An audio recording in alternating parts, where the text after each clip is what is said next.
Bonjour à toutes et à tous. Mon nom est Philippe Aubry et bienvenue à Histoire d'un Nord. Aujourd'hui, après un arrêt à l'Annonciation, le secteur centre-ville de Rivière-Rouge, je reprends la route de l'histoire avec vous pour un dernier épisode sur le tracé original de la célèbre Voie du Nord, la route 11. Pour celles et ceux qui se joindraient au voyage historique maintenant, je vous recommande d'écouter du début la série afin de ne pas manquer un seul kilomètre de la route 11. Je vous laisse en description les 5 premières capsules. Pas de panique à avoir, je vous attends pour le départ vers Mont-Laurier.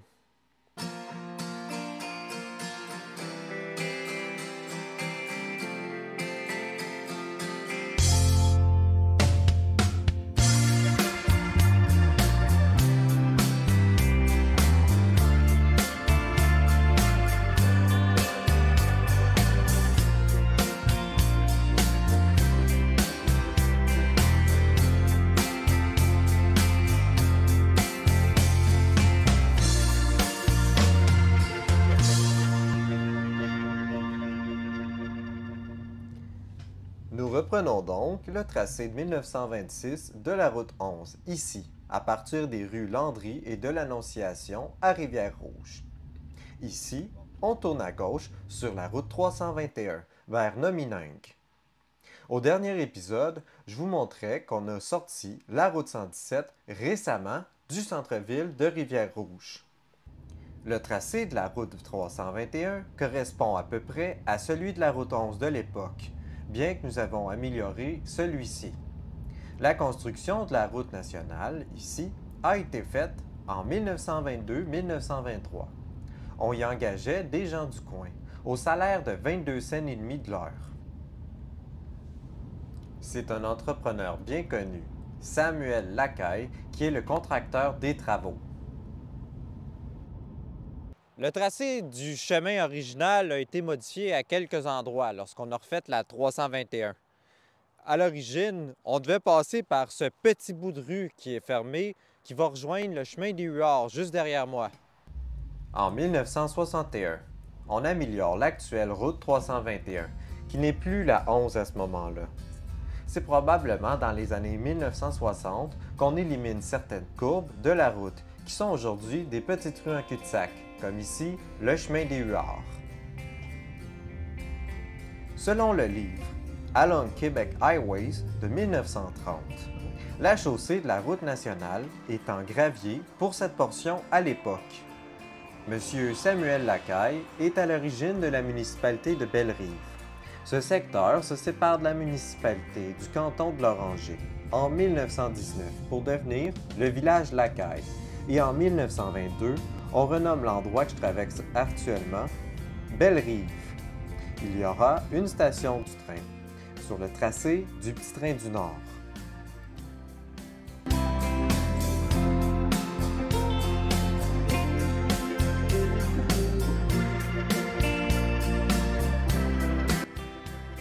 On emprunte un pont couvert à l'époque, le pont Lortie, ici visible sur une photo de 1950.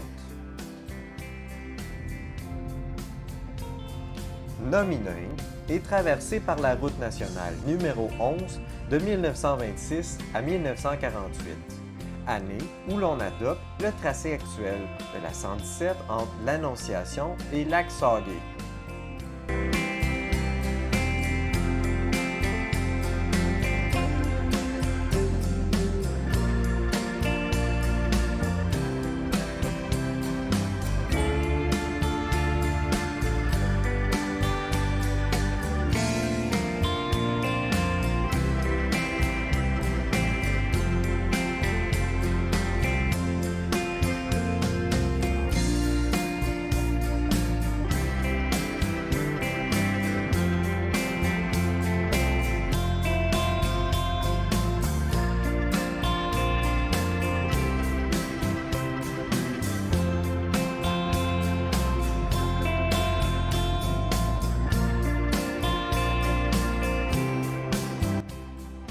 Saviez-vous qu'à Nominenc, en 1920, M. Donat Généreux installe une première pompe à essence devant son commerce? Remarquez qu'aujourd'hui, on y vend encore de l'essence. C'est formidable.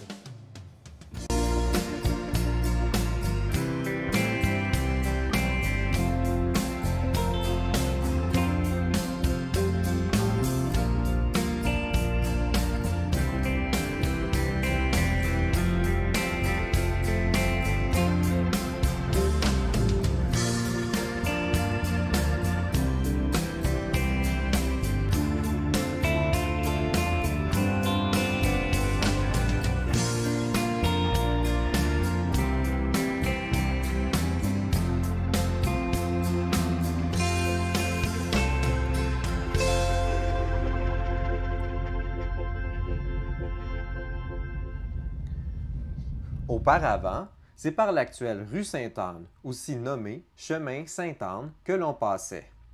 Il est intéressant de constater que le chemin de fer n'est jamais loin de cette route. En 1926, le tracé est moins beau que de nos jours.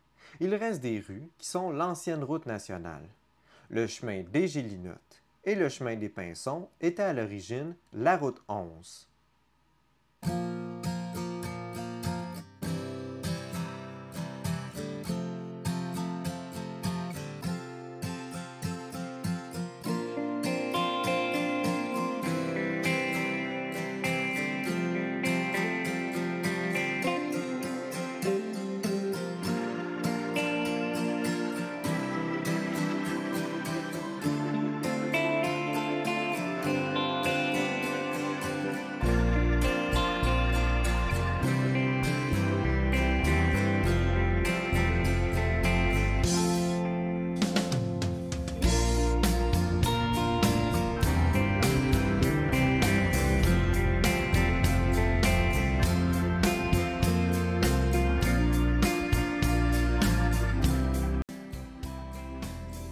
Rendu avant le village de Lac-Sauguay, on rejoint l'actuel 117 ici, en tournant à gauche.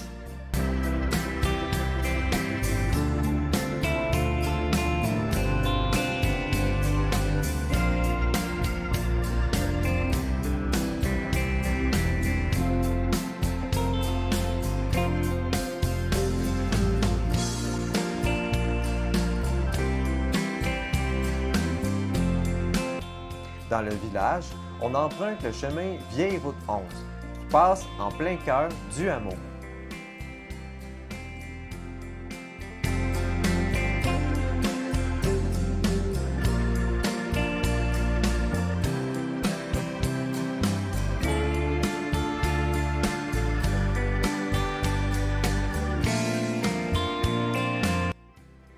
Je me trouve présentement à Lac-Sauguay. Ce qui est intéressant dans cette ville, c'est qu'on a décidé d'ancrer la vieille route 11 dans la toponymie locale. Regardez, je vous mens pas, on se trouve sur le chemin Vieille route 11.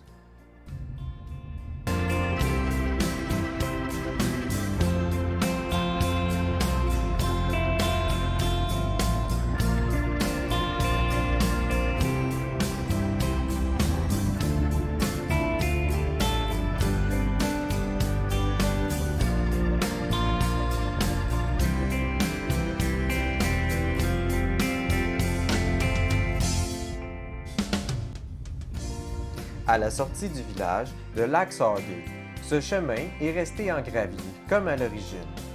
Encore une fois, il est intéressant de constater qu'il suit le tracé du Petit Train du Nord, qui se trouve juste à notre gauche. On rejoint ici le village de Guénette.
On arrive au bout de la montée des carrières, qui est aujourd'hui un cul-de-sac. Mais à l'époque, en 1926, la route continue jusqu'au chemin des Quatre Fourches. Je pense que nous allons suivre les indications et ne pas nous aventurer plus loin pour l'instant.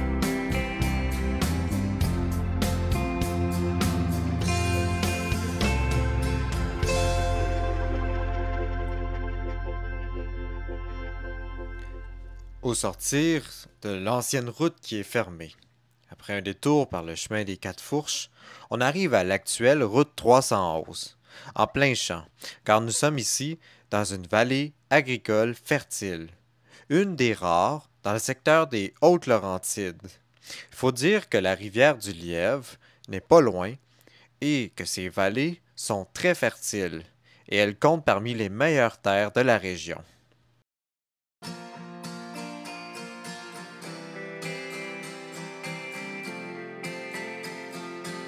Par la route 311, nous arrivons en plein centre-ville de Lac-des-Écorces. On emprunte une petite section de l'actuelle route 117, mais en réalité, c'est par l'avenue du Collège et la rue de la Montagne qui sont, à ce moment-là, les rues principales de la ville.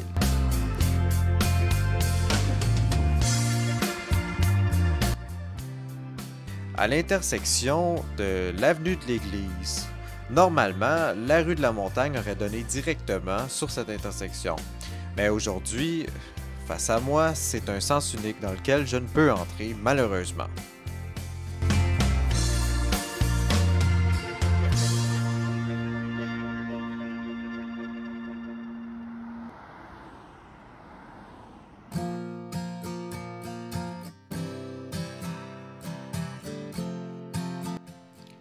L'avenue de l'Église est l'actuelle route 311.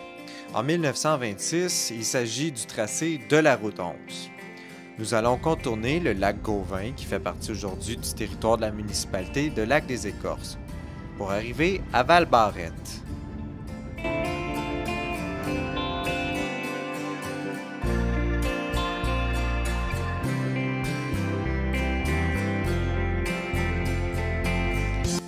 Ici comme ailleurs, la route a été améliorée, probablement dans les années 1970. Du temps de la route 11, on passait par certaines petites rues, comme le chemin pesant, qui était la route 11 en 1926. Il faut dire qu'à l'époque, on ne roulait pas 90 km/h sur cette voie rapide, probablement 30 km/h tout au mieux.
Tourne ici à droite, en direction de Mont-Laurier.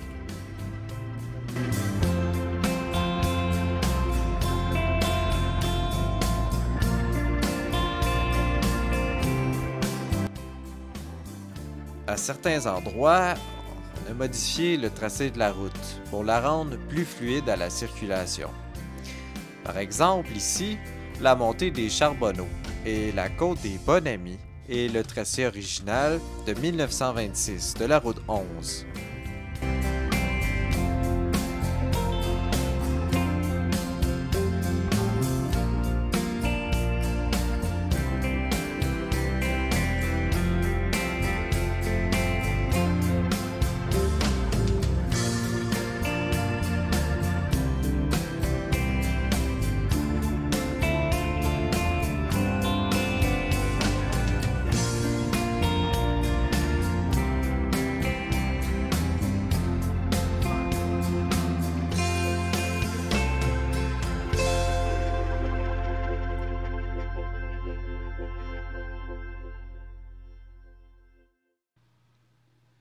De la route Pierre-Neveu, rendue à Mont-Laurier, on tourne à gauche sur la rue Godard. La rue Godard nous aurait mené normalement à la rue Lallemand, si on empruntait la route 11 en 1926. Ce qui est intéressant ici, c'est qu'à peu près dans le même axe que l'originale route nationale, une piste cyclable nous permet de faire le tracé de l'époque. C'est donc à pied, encore une fois, que je vais emprunter le tracé de la route 11 de 1926.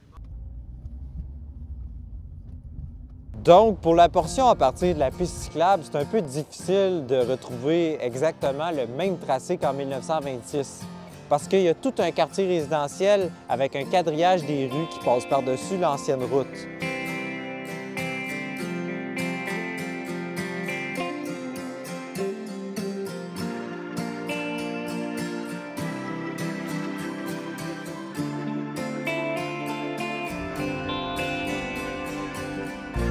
Ici, on se trouve dans le stationnement du IGA à Mont-Laurier.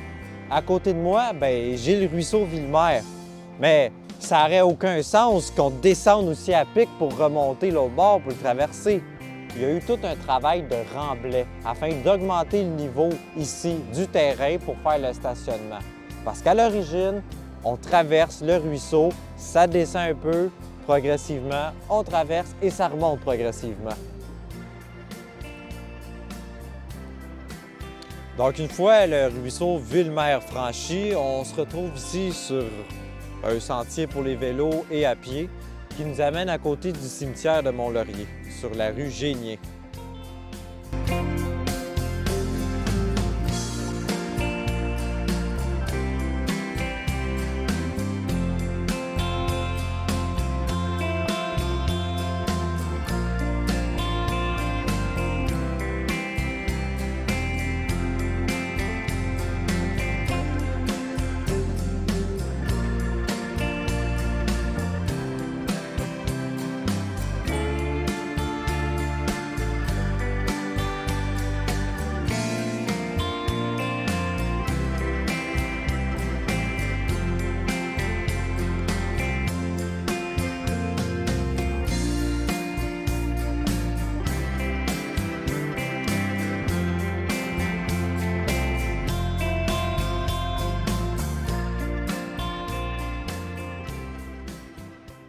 Pour l'épisode d'aujourd'hui et pour la série sur la route 11 de 1926, c'est ici que notre voyage historique s'arrête, devant la cathédrale de Notre-Dame de Fourvière à Mont-Laurier.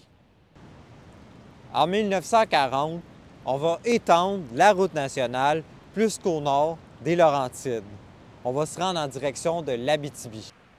Voilà qui clôt cette mini-série sur la célèbre route 11.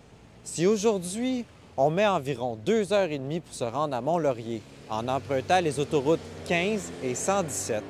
Dans les années 1920 et 1930, vous pouvez vous douter qu'on y met bien plus qu'une journée, et ce, dans les meilleures conditions. Mon nom est Philippe Aubry, à Histoire d'un Nord. Aimez, commentez et partagez la série sur la route 11. N'oubliez pas de vous abonner à la chaîne YouTube, la page Facebook et le compte Instagram Histoire d'un Nord. Pour les amateurs d'histoire de la région du Grand Mont-Tremblant, sachez que je suis membre de la Société du patrimoine Sopabic. Nous publions régulièrement du contenu sur l'histoire des lieux, des familles et des institutions du Grand Mont-Tremblant. Trouvez notre travail sur Facebook et sur notre site Internet que je laisse en description. Avant de terminer, j'allais oublier. Avez-vous connu la route 11? Bien, laissez-moi le savoir dans les commentaires. Je suis toujours curieux d'apprendre vos expériences, vos anecdotes concernant cette célèbre route.